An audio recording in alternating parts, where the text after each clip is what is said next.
Notre GIE s'est créé sur la constatation que les demandes de nos clients distributeurs ont réduit les quantités commandées. Il y a eu un morcellement des commandes, une accélération des commandes et une réduction des délais.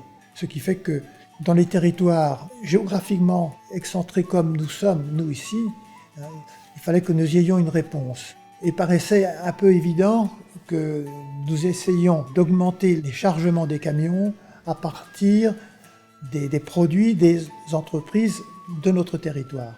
Voilà. Ce qui permettait effectivement d'avoir un meilleur remplissage des camions, d'avoir aussi des meilleures conditions économiques et d'être aussi peut-être un interlocuteur plus fort vis-à-vis de nos clients distributeurs, pour que soient prises en compte nos possibilités. Voilà, c'est de ça que c'est parti.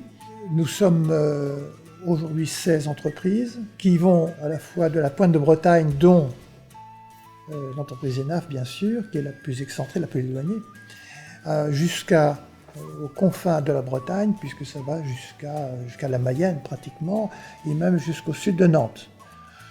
Ce sont des entreprises qui sont de toute taille, des petites et des grandes, ça nous en avons fait un principe.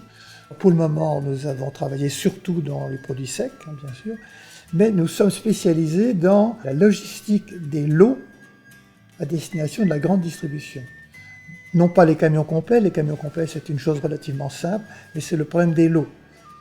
De manière que nous soyons en mesure de répondre aux demandes de nos clients distributeurs, c'est-à-dire de pouvoir livrer à une date et à une heure précise, dans des conditions acceptables. Voilà, c'est ça le but du GIE.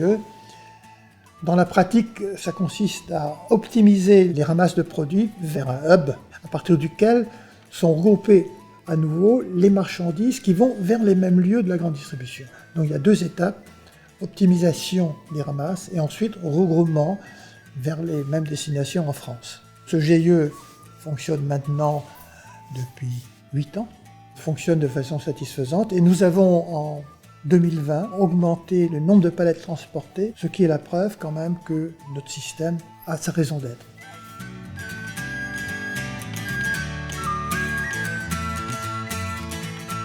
De très nombreux cabinets conseils depuis des années préconisent la mutualisation logistique de manière à faire notamment des économies en matière de CO2. Mais c'est aussi dans le cadre du plan de logistique de la région Bretagne depuis 3 ou 4 ans, 5 ans. Voilà. Donc la solution est vue par les spécialistes comme une solution optimale. Je dois dire en plus, en 2012, nous, quand nous avons créé notre GIE, nous avons été rois de la supply chain. Il y avait 650 votants qui étaient tous des logisticiens. Et il y avait effectivement beaucoup de projets qui étaient de très grande qualité. Mais si effectivement ces 650 logisticiens ont voté en notre faveur, c'est qu'ils considéraient qu'il y avait un véritable intérêt et que c'était d'une certaine manière assez novateur. Une autre raison, je pense que nous sommes un GIE. Un GIE n'a pas pour objectif de gagner de l'argent. Un objectif, c'est un partage des frais. Donc il y a une très grande transparence sur les frais, donc c'est rassurant quand même d'une certaine manière. Enfin, nous travaillons beaucoup, et notamment le cas de l'entreprise ENAF dans Fret 21, par exemple, qui a été une des toutes premières entreprises à adhérer à Fret 21, nous travaillons beaucoup avec des objectifs de réduction du CO2. Et nous avons, de ce point de vue, des résultats intéressants.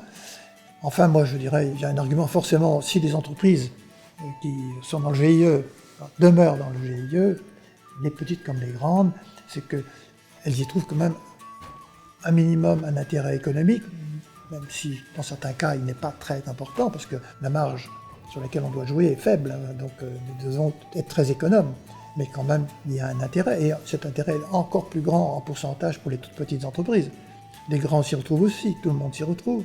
Mais enfin, je pense que tout de même, dans la politique RSE, responsabilité sociétale d'une entreprise, notre action est effectivement une action très positive.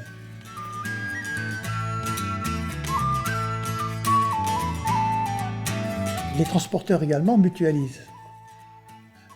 Le GIE que nous avons créé est un GIE à l'initiative des chargeurs, de manière que, effectivement, soit prise en compte l'ensemble des chargeurs potentiels d'un territoire donné, que ne soient pas abandonnés, en particulier ceux qui sont les plus excentrés, les plus difficiles à atteindre, ceux qui seraient en position la plus difficile. Donc faisons effectivement de la mutualisation, simplement ceci est à notre initiative. Alors, de cette manière, effectivement, quelquefois nous pouvons perturber le travail des transporteurs dans la mesure où ils doivent tenir compte d'abord des obligations que nous fixons de livrer nos clients dans des conditions bien précises, plutôt que de rentrer dans leur système.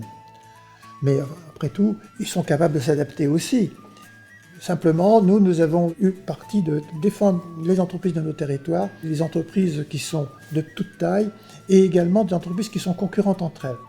Pour nous, ce n'est pas un problème, puisque dans l'intérêt de nos territoires, il est bon que les entreprises trouvent des solutions, des bonnes solutions à la livraison aux entrepôts de la grande distribution.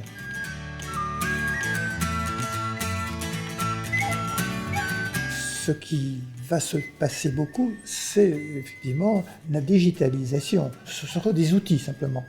Ce sont des outils qui vont faciliter les choses, par exemple les formalités de réception en entrepôt, avec l'assurance que la quantité livrée est bien la quantité reçue. C'est très important ça. Donc ces échanges-là sont importants. Déjà nous avons un portail informatique qui a été bâti à partir de notre expérience, de nos expériences d'entreprise. Nous avons défini un portail qui fonctionne très bien. Ce ne sont que des outils.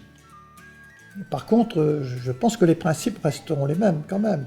Les principes vont être en particulier qu'il faudra prendre de plus en plus en compte les besoins des territoires. Et c'est là que la primauté de la production, qui va devenir, j'espère, il semble que ça soit maintenant acquis, la primauté de la production sur les échanges et le commerce, va être un axe de marche de l'économie française maintenant. L'organisation de la logistique, de ce point de vue, est fondamentale, parce que effectivement, quand on dit la tendance suivra, non. Elle suivra simplement si elle s'est organisée en conséquence.